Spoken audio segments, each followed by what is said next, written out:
aquí en este libro, pues bueno, voy a hacerle una crítica al libro en la que, pues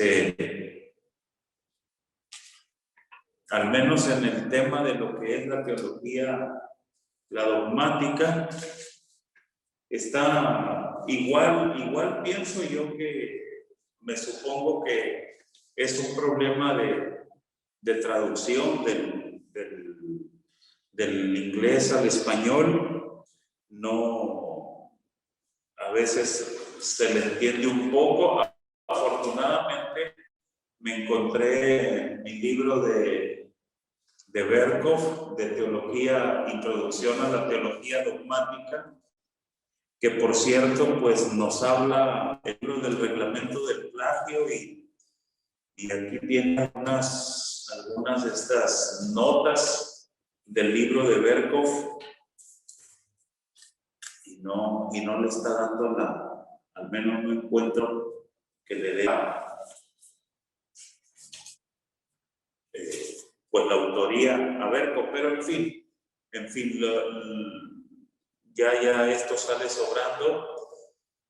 Creo que nos vamos a complementar con este libro, porque es exactamente el texto que tenemos aquí. En la lección 2 estamos, ¿qué son los dogmas? Quiero ver si puedo. Bien, ahí estamos, ya hoy. ¿Qué son los dogmas? La palabra dogma se deriva del verbo griego dokein. En el griego clásico, la expresión dokeimoi no solo significa me parece u opino, sino también significa he llegado a la conclusión, estoy cierto, o sea, estoy completamente cierto, estoy completamente seguro, esta es mi convicción. Dogma también significa eso, dogma. Se dice que Melanchthon, ustedes se preguntarán quién es Melanchthon. Para los que no saben, pues Melanchthon fue uno de los teólogos más prominentes de la Reforma, que trabajó al lado de Martín Lutero. Fue el primer dogmático en la época de la Reforma. Y si ustedes saben, la Reforma nos dejó una riqueza teológica tremendamente increíble, bella. No sé cómo describirla. Por ejemplo, la sola escritura. La sola escritura, que tendría que ver con bibliología, ¿no? La sola escritura. Se hizo un trabajo excepcional, un trabajo maravilloso de teología en la sola escritura, en la que se nos deja ver, sin lugar a la duda, de que no es en materia de fe y de conducta, no necesitamos más que la escritura y solo la escritura. Es la escritura la que tiene la última palabra, la que nos va a guiar a conocer debidamente a Dios, es la que nos va a guiar a conocer debidamente al Padre, al Hijo, al Espíritu Santo y otros temas aparte de Dios, como podría ser la salvación, los eventos, etcétera, etcétera, etcétera. La escritura es la que tiene la autoridad en el tema por encima de cualquier otro libro o cualquier otra opinión que se quiera levantar, es la escritura de la Biblia. Entonces, antes de ello, pues la Iglesia Católica no hablaba de este concepto, no era la sola escritura. También junto a la escritura estaba su tradición, que la ponían o la equiparaban a la escritura o la ponían por encima de la escritura. La tradición y las enseñanzas de los papas o del colegiado católico, que es el único que tiene la autoridad, según ellos, para la interpretación de la escritura. Entonces se hacen unos trabajos teológicos tremendos de sola escritura. La sola escritura se convierte en un dogma.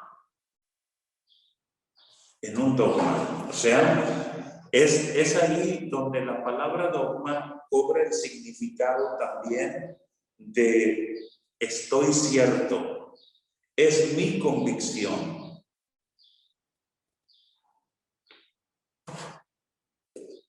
Yo les preguntaría a ustedes, estudiantes, ¿cómo ven la escritura desde el punto de vista en que le he visto en estos momentos? ¿Alguien dijo yo?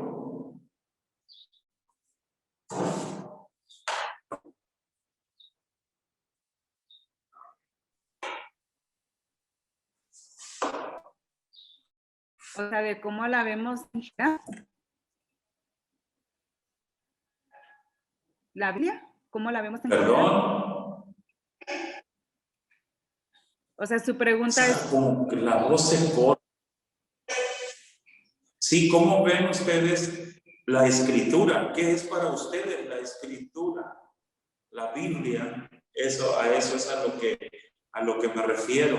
¿Está usted de acuerdo con el dogma, ¿cómo le llamamos? Con el dogma de la reforma, de la sola escritura? ¿Cómo lo mira? Esa es mi pregunta, básicamente. Pues para mí sí es la máxima expresión de la viva voz de Dios hablándonos, a la que me sujeto y a la que me someto y a la que corro para cualquier problema, situación, no sé, ¿verdad? Pero para mí es la máxima expresión de la voz de Dios. Ajá. Cuando le pidieron a Martín Lutero que se retractara de las cosas que había escrito, él pedía que le señalaran, porque son muchas las cosas que he escrito, decía Martín Lutero. Unas hablan de un tema X, otras de un X, otras hablan de la salvación, otras hablan de temas de la Biblia. Necesito que me digan de qué temas me voy a leer. Y ellos le exigían que se retractara. Entonces responde con estas palabras, dice que su mente y su conciencia son cautivas de la palabra de Dios. E ir contra la conciencia no es bueno, dice. Mi conciencia y mi mente son cautivas, están cautivadas por la palabra de Dios. O sea, ellas me norman, las escrituras me norman, las escrituras me dirigen, me rigen. No puedo renunciar, no. Por eso dice, no puedo retractarme y no debo, dice. Y que Dios me ayude y luego hace y vámonos, ¿no? Entonces, dando a entender, aquello ya había tomado carácter dogma. En un sentido abstracto, un dogma, un considerado como mera opinión, una mera opinión particular, pero cuando se convierte en tema de conversación, por lo general se le considera como una verdad axiomática. ¿A qué nos referimos con una verdad axiomática? Cuando decimos una verdad axiomática, simple y sencillamente estamos diciendo es una verdad evidente. Es una verdad evidente. A eso nos referimos con decir una verdad axiomática. Es como decirte, mostrarte la bandera mexicana y decirte, ¿qué colores son? Oh, pues son el verde, blanco y rojo. Es evidente, es axiomático. Entonces, cuando hablamos de ciertos puntos, de ciertos asuntos que tienen que ver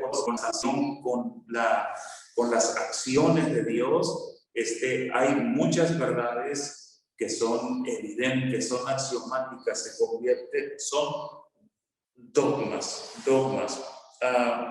Ahora, otra cosa que también tenemos que ver, estamos en el asunto que son los dogmas. No solamente existen dogmas religiosos, también existen dogmas científicos, dogmas filosóficos y dogmas políticos, que son asuntos dogmáticos que no tienen, como decíamos, no tienen vuelta de hoja, son verdades axiomáticas. Pensemos en unos dogmas cristianos. Jesucristo, verdadero Dios y verdadero hombre. Eso es un dogma.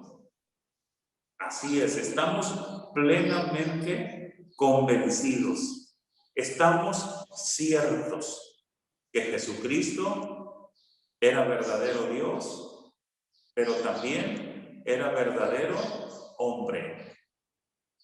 Profe.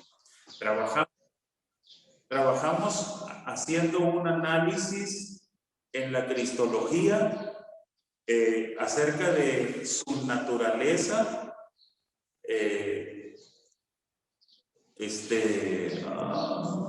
Bueno, se me olvida la palabrita que se usa ahí, la palabra, de su naturaleza, tanto la fusión humana como la divina en él, y estaríamos haciendo la cristología, ¿no? Teología de las naturalezas de Cristo, y ahí surgen los dogmas.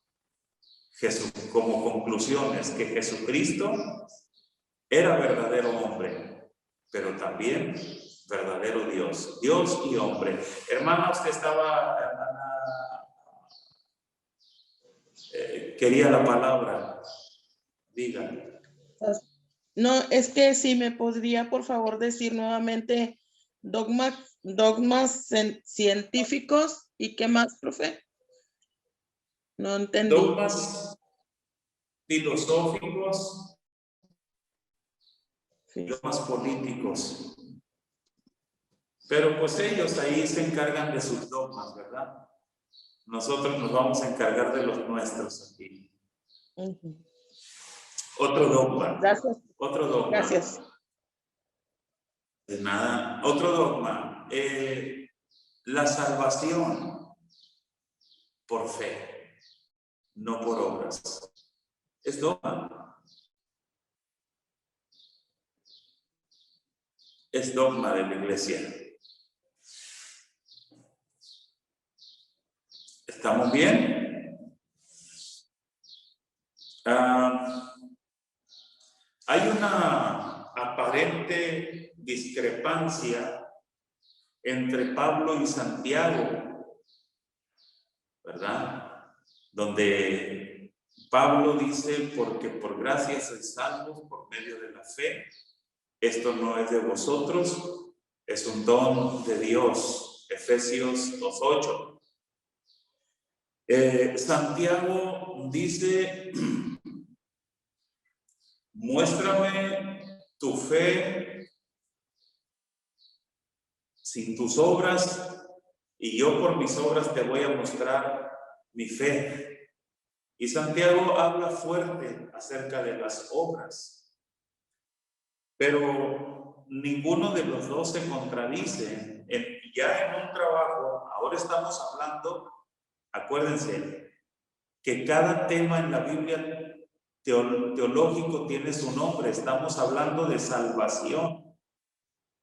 Y a la salvación se le llama soteriología. Y estamos haciendo un estudio de lo que afirmó el apóstol Pablo y de lo que afirmó el apóstol Santiago, que parecen contradecirse, pero en realidad lo que Santiago está diciendo es que la fe es acción. La fe tiene acción. Nosotros no podemos presumir ser personas de fe y estar estériles. Ser personas de fe y estar inactivos. Porque la fe termina moviéndote en acción para hacer cosas para Dios. Eso es todo lo que trata de decir Santiago, de comunicarnos Santiago. Si tienes fe, esto se tiene que mostrar en acciones. Ahora, lo que hago, no lo hago para ser salvo, sino que lo estoy haciendo porque soy salvo.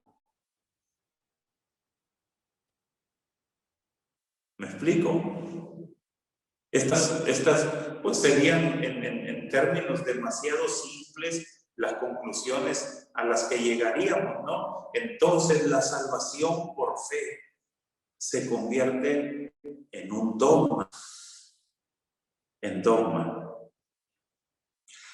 La palabra dogma, vamos a ver algo más, aparece tanto en el Antiguo Testamento como en el Nuevo Testamento.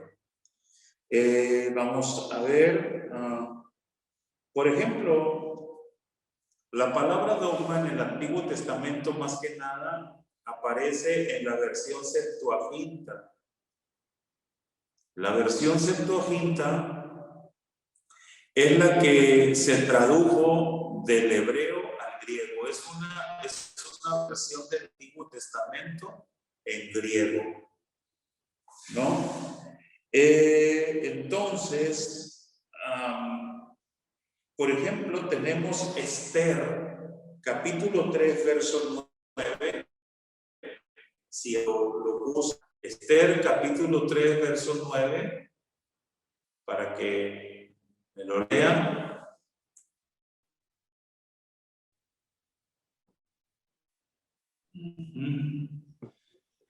Si al rey le agrada, emita un decreto para destruirlos. Yo donaré 10,000 bolsas grandes de plata a los administradores del imperio para que les depositen. Ese creo que no es, en la tesorería del rey. A ver, escucho la voz, como que hay un dispositivo abierto por ahí y no le escucho claro. Otra vez, pastor. 3:9. Esther 3:9.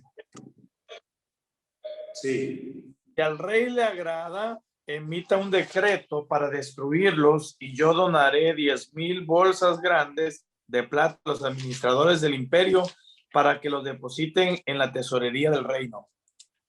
Creo que no está, bueno. Muy bien. La palabra decreto en el griego de la Septuaginta es dogma. ¿Ok? La palabra decreto En el griego de la Septuaginta se lee dogma. Luego tenemos Daniel capítulo 2, versículo 13 y Daniel capítulo 6, versículo 8. Vamos a asignarle esta lectura. Estoy viendo muy pequeñitas las letras aquí, ya mis lentes como que no me sirven. Hermana Margot y hermana Lucio. Por favor, hermana Margot, lea Daniel 2:13 y hermana Lucio, Daniel 6:8. Daniel 2, ¿qué, perdón, pastor? Daniel 2:13. 13.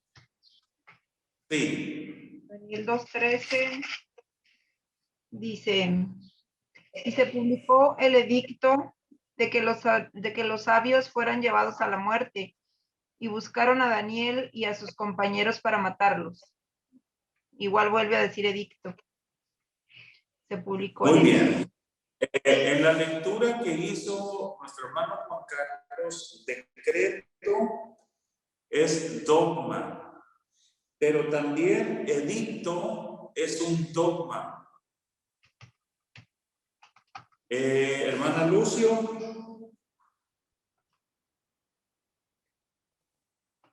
si nos da lectura a Daniel 6:8.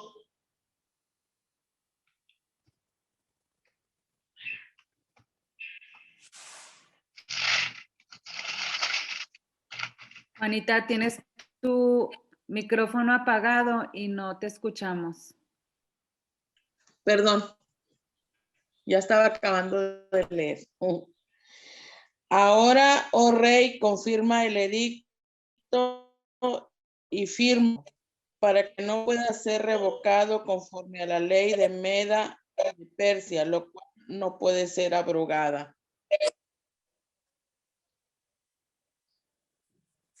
Muy bien. Edicto. Ahí está la palabra otra vez, dogma. Vamos a ir al Nuevo Testamento, hermana Yuri, con Lucas 2:1. Voy a ver a quién más tengo por acá. Lucas 2:1, Leví, Hechos 17:7.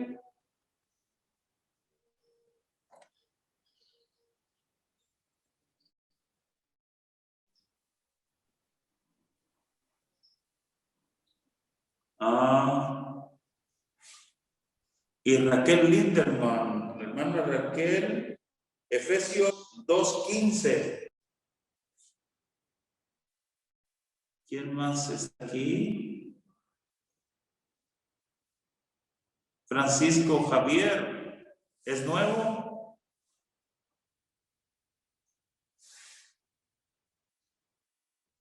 Colosenses 2:14.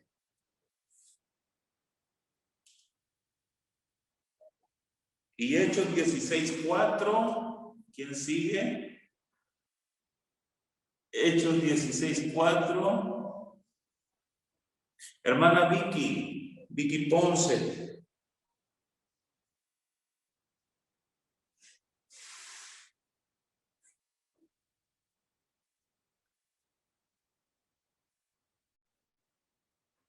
Bien, escuchamos, hermana. Ok, entonces empiezo yo. Lucas 2:1 Okay. dice, en esos días Augusto, el Sí. emperador de Roma, decretó que se hiciera un censo en todo el imperio romano. ¿Que se hiciera qué? Perdón, decretó. Decretó que se hiciera un censo en todo el imperio romano. O sea, ahí tenemos en la palabra decretó, traducida de la palabra griega dogma, ¿no? Decretó. ¿Quién sigue? Hechos 17:7.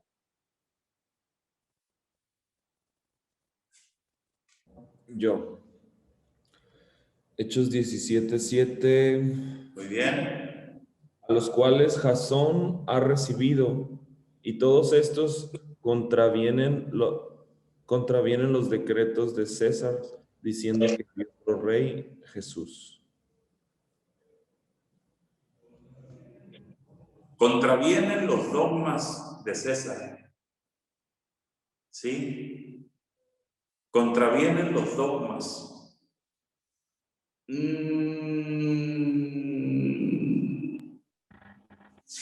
Efesios capítulo 2, verso 15.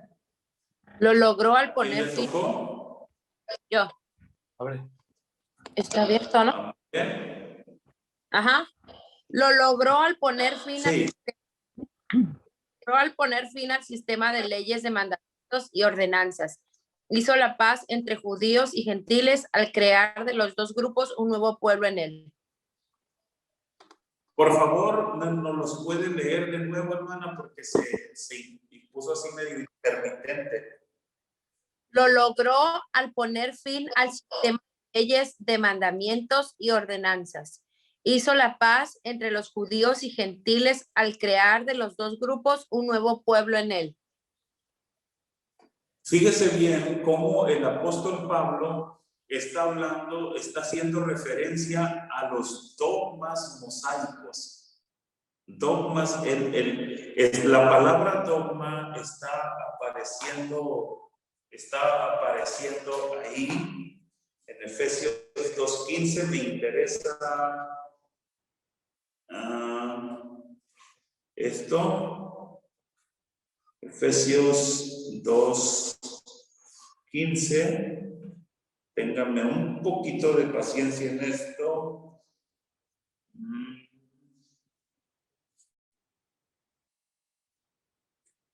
Aquí está. Estoy leyendo un Nuevo Testamento griego y nos está diciendo la ley de los mandamientos en dogmas. La ley de los mandamientos en dogmas. O sea, estamos hablando de dogma. Y Pablo se refiere a esas leyes mosaicas como dogma. Colosenses 2:14, ¿quién sigue?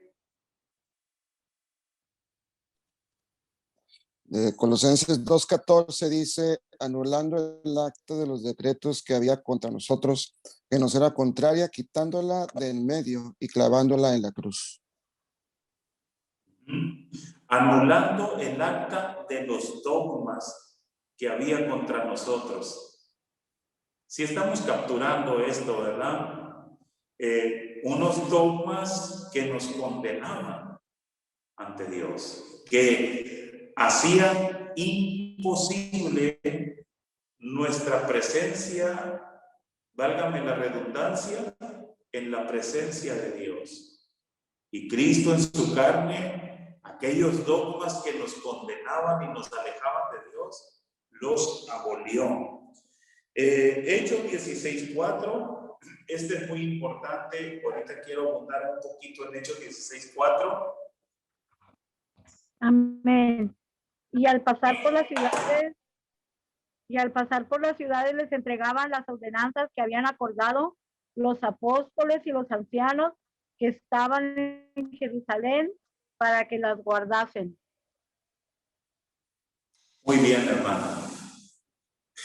Las ordenanzas que llevaban Pablo y los demás misioneros en las iglesias gentiles, así era referente a la carta.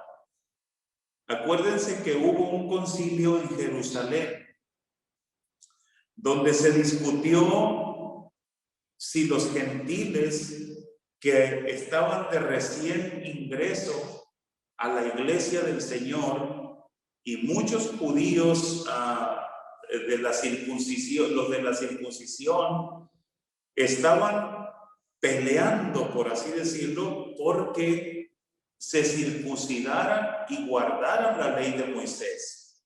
Porque para esos judíos circuncisos, para los judíos, aquello era dogma para ellos.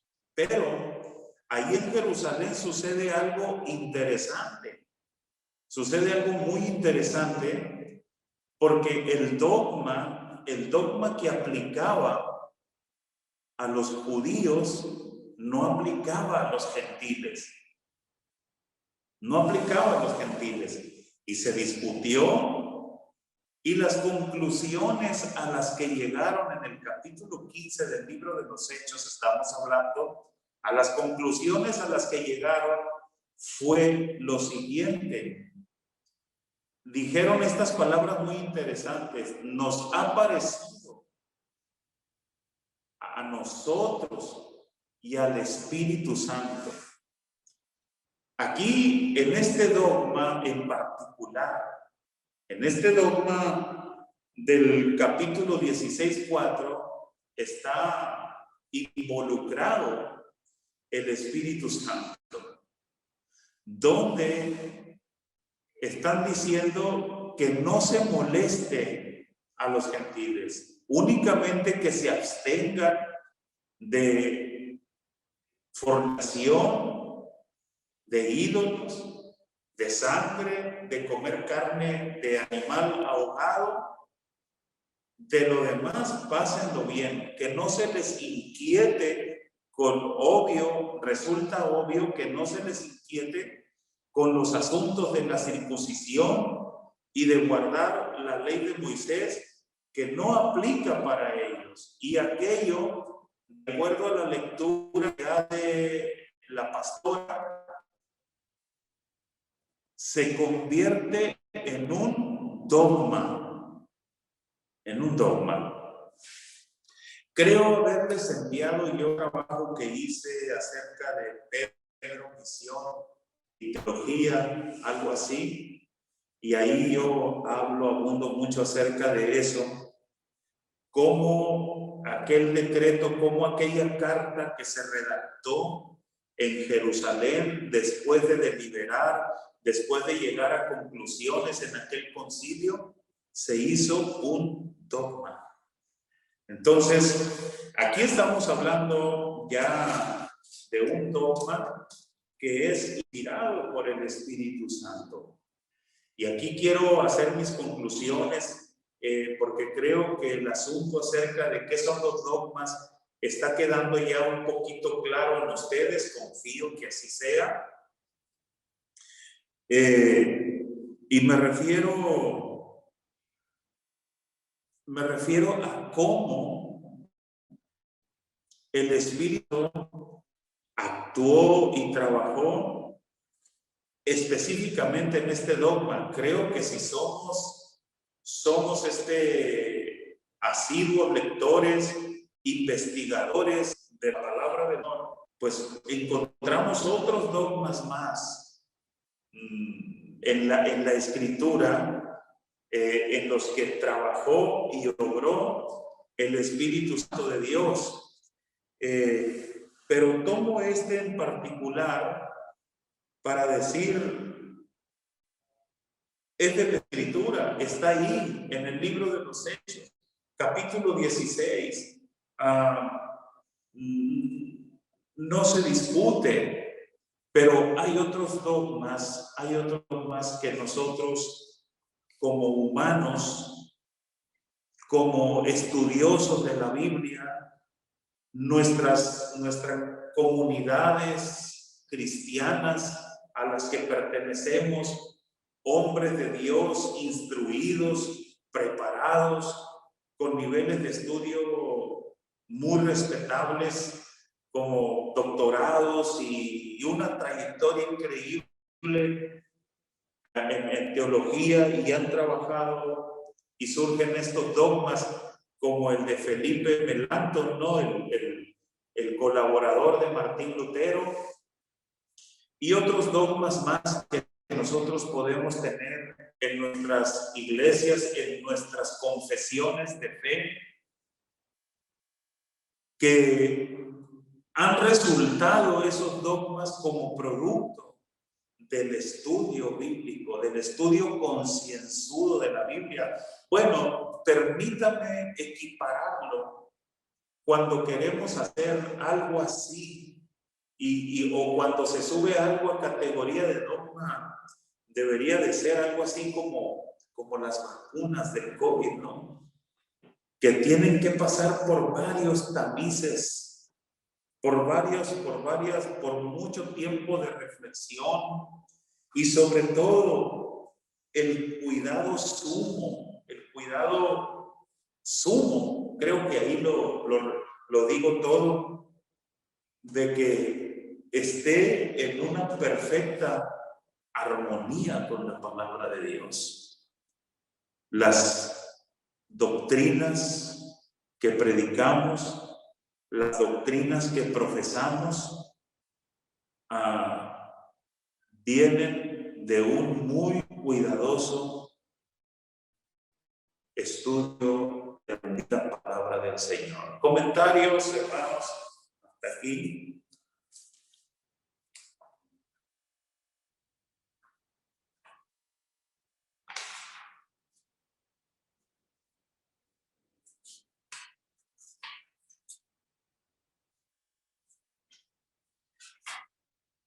No los hay, muy bien. Entonces, mis hermanos, yo espero hasta aquí les quede claro qué son los dogmas. Los invito para que lean este capítulo en especial.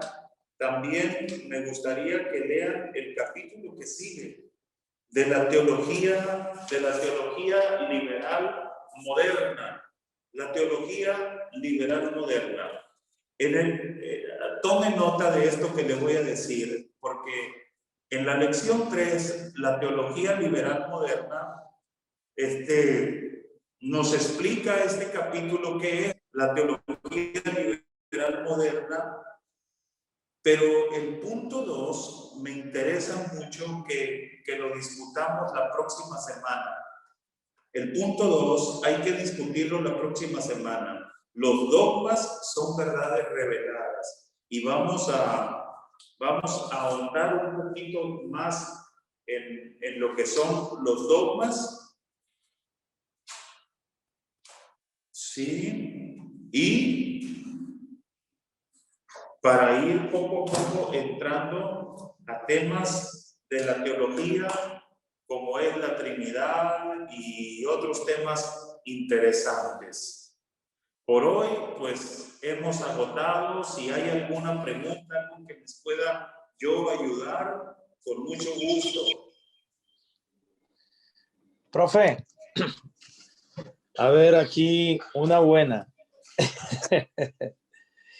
Entonces yo creo que por los dogmas, o sea, los dogmas que son revelaciones, y estoy entendiendo, son revelaciones que un hombre obtiene de la palabra de Dios y la convierte en dogma, ¿no?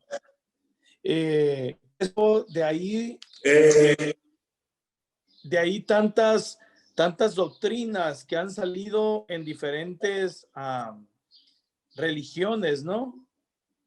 Y por eso es que constantemente hay doctrinas nuevas o dogmas nuevos que los hombres a través de los tiempos, debido al estudio y eso, y surgen relaciones de la palabra y se convierten en dogmas o las convierten en dogmas o doctrinas, ¿no? Es por ello sí, claro. que surgen tantas. Se tiene que tener mucho cuidado cuando tratamos de llevar esto a nivel de un dogma.